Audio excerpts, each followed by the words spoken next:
Genesis 21. The Lord visited Sarah just as he had said, and the Lord did to Sarah as he had promised.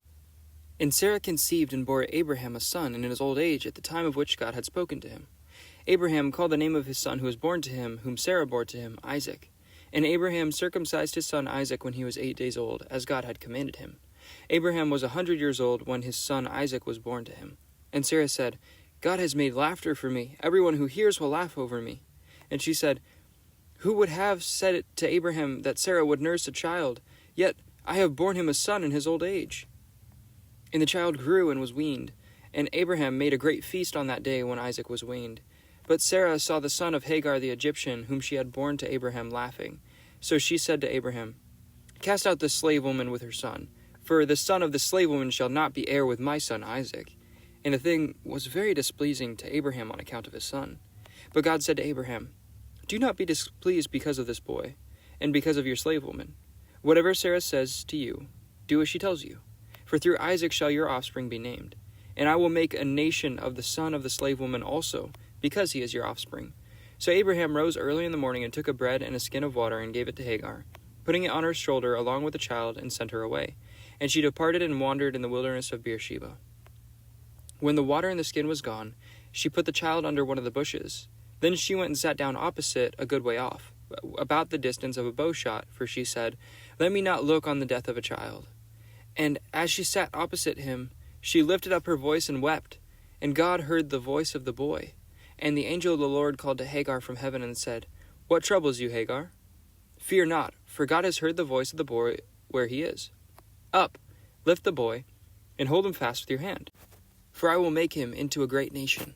Then God opened her eyes, and she saw a well of water. And she went and filled the skin with water, and gave the boy a drink. And God was with the boy, and he grew up. He lived in the wilderness, and became an expert with the bow.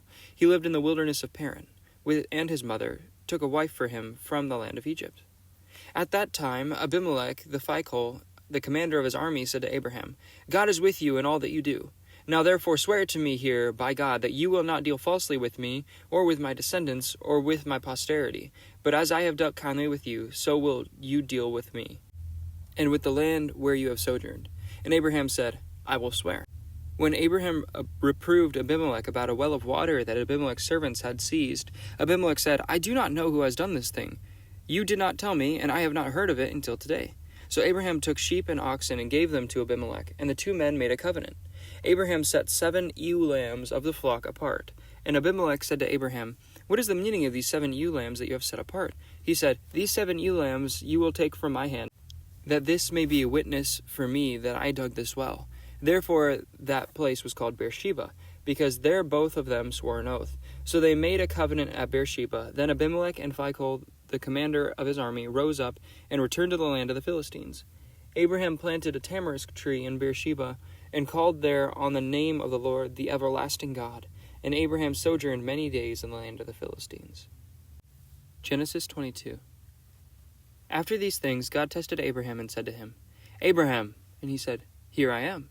He said, Take your son, your only son Isaac, whom you love, and go to the land of Moriah and offer him there as a burnt offering on one of the mountains of which I should tell you. So Abraham rose early in the morning, saddled his donkey, and took 2 of his young men with him, and his son Isaac. And he cut the wood for the burnt offering, and arose and went to the place of which God had told him. On the 3rd day Abraham lifted his eyes and saw the place from afar. Then Abraham said to his young men, Stay here with the donkey. I and the boy will go over there and worship, and come again to you. And Abraham took the wood of the burnt offering, and laid it on Isaac his son. And he took it in his hand, the fire and the knife. So they went both of them together. And Isaac said to his father Abraham, My father. And he said, Here I am, my son. He said, Behold the fire and the wood, but where is the lamb for the burnt offering? Isaac said, God will provide for himself a lamb for the burnt offering, my son. So they went both of them together. They came to the place of which God had told him. Abraham built the altar there, and laid the wood in order, and bound Isaac his son, and laid him on the altar, on top of the wood. Then Abraham reached out his hand and took the knife to slaughter his son. But the angel of the Lord called to him from heaven and said, Abraham, Abraham. And he said, Here I am. He said, Do not lay your hand on the boy or do anything to him. For now I know that you fear God, seeing you have not withheld your son, your only son, from me. And Abraham lifted up his eyes and looked, and beheld, behind him was a ram caught in a thicket by its horns. And Abraham went and took the ram and offered it as a burnt offering instead of his son. So Abraham called that place, "The Lord will provide." As it is said to this day, "On the mount of the Lord it shall be provided." And the angel of the Lord called to Abraham a second time from heaven, and said, "By myself I have sworn, declares the Lord, because you have done this, and have not withheld your son, your only son, I will surely bless you, and I will surely multiply your offspring as the stars of the heaven, and as the sand that is on the seashore, and your offspring shall possess the gate of his enemies. And in your offspring shall all the nations of the earth be blessed, because you have obeyed my voice." So Abraham returned to his young men, and they arose and went together to Beersheba, and Abraham lived at Beersheba. Now after these things it was told to Abraham, "Behold, Milcah has also borne children to your brother Nahor, Uz his firstborn, Buz his brother, Kemuel the father of Aram, Chesed, Hazo, Pildash, Jidlaph, and Bethuel. Bethuel fathered Rebekah. These 8 Milcah bore to Nahor, Abram's brother. Moreover, his concubine, whose name was Remuah, bore Tebah, Gahem, Tahash, and Maacah. Genesis 23. Sarah lived 127 years. These were the years of the life of Sarah. And Sarah died at Kiriath Arba, that is, Hebron, in the land of Canaan. And Abraham went in to mourn for Sarah and to weep for her. And Abraham arose before his dead and said to the Hittites, "I am a sojourner, a foreigner among you. Give me property among you for a burying place, that I may bury my dead out of sight." The Hittites answered Abraham, "Hear us, my lord. You are a prince of God among us. Bury your dead in the choicest of our tombs. None of us will withhold from you his tomb to hinder you from burying your dead."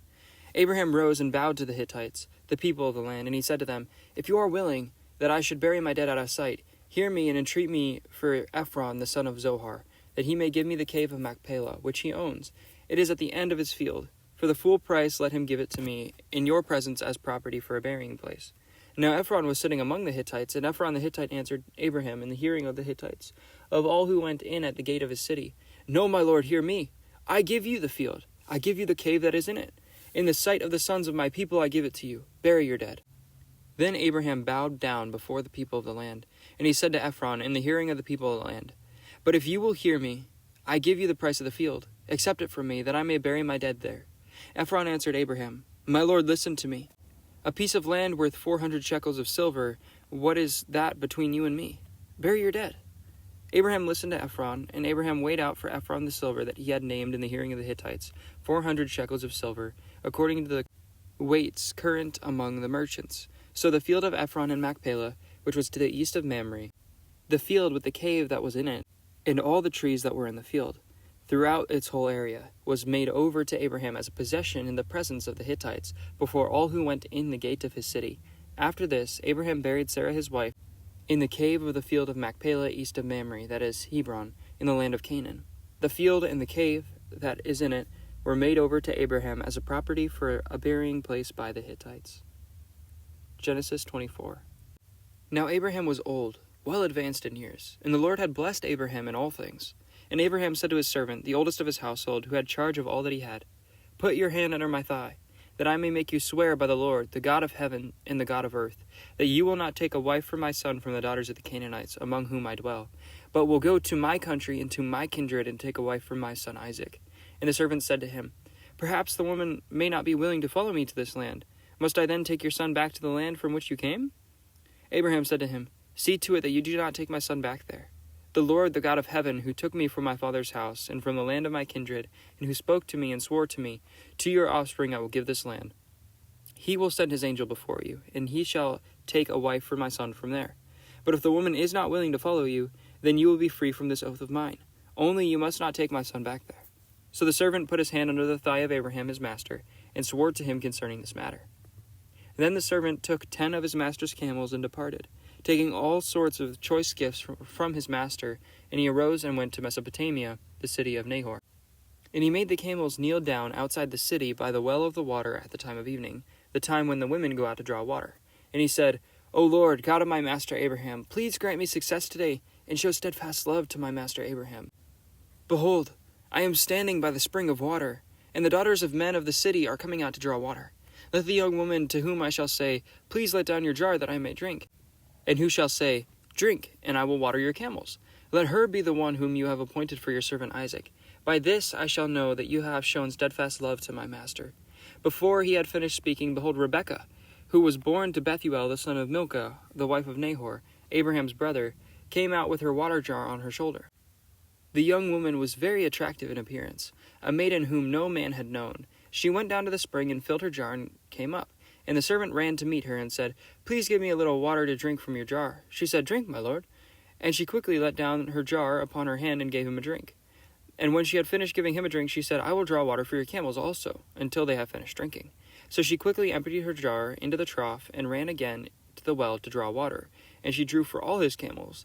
The man gazed at her in silence to learn whether the Lord had prospered his journey or not. When the camels had finished drinking, the man took a gold ring weighing 1/2 shekel, and 2 bracelets for her arms weighing 10 gold shekels, and said, "Please, tell me whose daughter you are.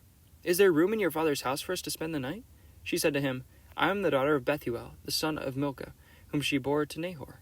She said, "We have plenty of both straw and fodder, and room to spend the night." The man bowed his head and worshipped the Lord, and said, "Blessed be the Lord, the God of my master Abraham, who has not forsaken his steadfast love and his faithfulness toward my master. As for me, the Lord has led me in the way of the house of my master's kinsman." Then the young woman ran and told her mother's household about these things. Rebekah had a brother whose name was Laban. Laban ran out towards the man to the spring.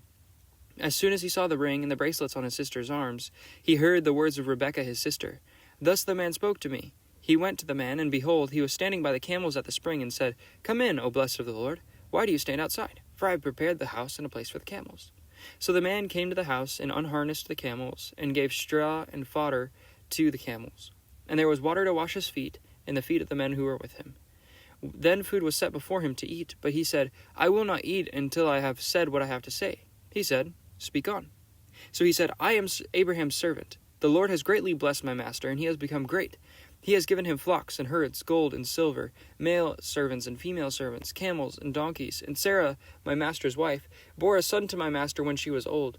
And to him he has given all that he has. My master made me swear, saying, 'You shall not take a wife from my son from the daughters of the Canaanites in the land of who I dwell. But you shall go to my father's house and to my clan and take a wife for my son.' I said to my master, 'Perhaps the woman will not follow me.' But he said to me, 'The Lord before whom I have walked will send his angel with you and prosper your way. You shall take a wife from my son, from my clan, from my father's house. Then you shall be free from my oath when you come to my clan. And if they will not give it to you, you will be free from my oath.' I came today to the spring and said, 'O Lord, the God of my master Abraham, if now you are prospering the way that I go, behold, I am standing by the spring of water. Let the virgin who comes out to draw water, to whom I shall say, Please give me a little water from your jar to drink, and who will say to me, Drink, and I will draw for your camels also, let her be the woman whom the Lord has appointed for my master's son.' Behold, I had finished speaking in my heart. Behold, Rebekah came out with her water jar on her shoulder, and she went down to the spring and drew water, and I said to her, Please let me drink. She quickly let down her jar from her shoulder and said, Drink, and I will give your camels drink also. So I drank, and she gave the camels drink also. Then I asked her, Whose daughter are you? And she said, The daughter of Bethuel, Nahor's son, whom Milcah bore to him. So I put a ring on her nose and the bracelets on her arms. And then I bowed my head and worshipped the Lord, and blessed the Lord, the God of my master Abraham, who has led me by the right way to take the daughter of my master's kinsman for his son. Now then, if you are going to show steadfast love and faithfulness to my master, tell me. If not, tell me, that I may turn to the right hand or to the left. Then Laban and Bethuel answered him and said, The thing has come from the Lord. We cannot speak to you bad or good. Behold, Rebekah is before you. Take her and go, and let her be the wife of your master's son, as the Lord has spoken. When Abraham's servant heard their words, he bowed himself to the earth before the Lord. And the servant brought out jewelry of silver and of gold, and garments, and gave them to Rebekah. He also gave it to her brother and to her mother costly ornaments. And he and the men who were with him ate and drank, and they spent the night there. When they arose in the morning, he said, Send me away to my master. Her brother and her mother said, Let the young woman remain with us a little while, at least 10 days. After that she may go. But he said to them, Do not delay me, since the Lord has prospered my way. Send me away that I may go with my master. Then they said, Let us call the young woman and ask her. And they called Rebekah and said to her, Will you go with this man? She said, I will go. So they sent away Rebekah, their sister, with their nurse, and Abraham's servant and his men. And they blessed Rebekah and said to her, Our sister, may you become thousands of 10,000s, and may your offspring possess the gate of those who hate him. Then Rebekah and her young women arose and rode on the camels and followed the man. Thus the servant took Rebekah and went his way. Now Isaac had returned from Beer-lahai-roi, and was dwelling in the Negeb. And Isaac went out to mediate in the field towards evening. And he lifted up his eyes and saw, and behold, there were camels coming. And Rebekah lifted up her eyes, and when she saw Isaac, she dismounted from the camel and said to the servant, Who is that man walking in the field to meet us? And the servant said, It is my master. So she took her veil and covered herself. And the servant told Isaac all the things that he had done. Then Isaac brought her into the tent of Sarah his mother, and took Rebekah, and she became his wife, and he loved her. So Isaac was comforted after his mother's death. Genesis 25. Abraham took another wife, whose name was Keturah. She bore him Zimran, Jokshan, Medan, Midian, Ishbak, and Shusha. Jokshan fathered Sheba and Dedan. Sons of Dedan were Ashurim, Letushim, Leumim. The sons of Midian were Ephah, Epher, Hanok, Abida, and Heldah. All these were the children of Keturah. Abraham gave all that he had to Isaac, but to the sons of his concubine Abraham gave gifts, and while he was still living he sent them away from his son Isaac eastward to the east country. These are the days of the years of Abraham's life, 175 years. Abraham breathed his last and died in a good old age, an old man and full of years, and was gathered to his people. Isaac and Ishmael, his sons, buried him in the cave of Machpelah, in the field of Ephron, the son of Zohar the Hittite, east of Mamre, the field that Abraham purchased from the Hittites. There Abraham was buried with Sarah his wife. After the death of Abraham, God blessed Isaac his son, and Isaac settled at Beer-lahai-roi. These are the generations of Ishmael, Abraham's son, whom Hagar the Egyptian, Sarah's servant, bore to Abraham. These are the names of the sons of Ishmael, named in order their birth. Nebaioth, the firstborn of Ishmael, and Kedar, Abdil, Mibsam, Mishma, Duma, Massa, Hadad, Tima, Zetur, Naphish, and Kedama. These are the sons of Ishmael, and these are their names, by their villages and their encampments, 12 princes according to their tribes. These are the years of the life of Ishmael, 137 years. He breathed his last and died, and was gathered to his people. They settled from Havalia to Shur, which is opposite Egypt in the direction of Assyria. He settled over against all his kinsmen. These are the generations of Isaac, Abraham's son. Abraham fathered Isaac, and Isaac was 40 years old when he took Rebekah, the daughter of Bethuel, the Aramean of Paddan Aram, the sister of Laban the Aramean, to be his wife. And Isaac prayed to the Lord for his wife because she was barren. And the Lord granted his prayer, and Rebekah his wife conceived. The children struggled within her. And she said, If it is thus, why is this happening to me? So she went to inquire of the Lord, and the Lord said to her, 2 nations are in your womb, and 2 people from within you shall be divided. The one shall be stronger than the other, the older shall serve the younger. When her days to give birth were completed, behold, there were twins in her womb. The first came out red, all his body was like a hairy cloak, so they called his name Esau. Afterward his brother came out with his hand, holding Esau's heel, so his name was called Jacob. Isaac was 60 years old when she bore them. When the boys grew up, Esau was a skillful hunter, a man of the field, while Jacob was a quiet man, dwelling in tents. Isaac loved Esau because he ate of his game, but Rebekah loved Jacob. Once, when Jacob was cooking stew, Esau came in from the field, and he was exhausted. And Esau said to Jacob, Let me eat some of that red stew, for I am exhausted. Therefore his name was called Edom. Jacob said, Sell me your birthright right now. Esau said, I'm about to die. Of what need is a birthright to me? Jacob said, Swear it to me now. So he swore it to him and sold his birthright to Jacob. Then Jacob gave Esau bread and lentil stew, and he ate and drank and rose and went his way. Thus Esau despised his birthright.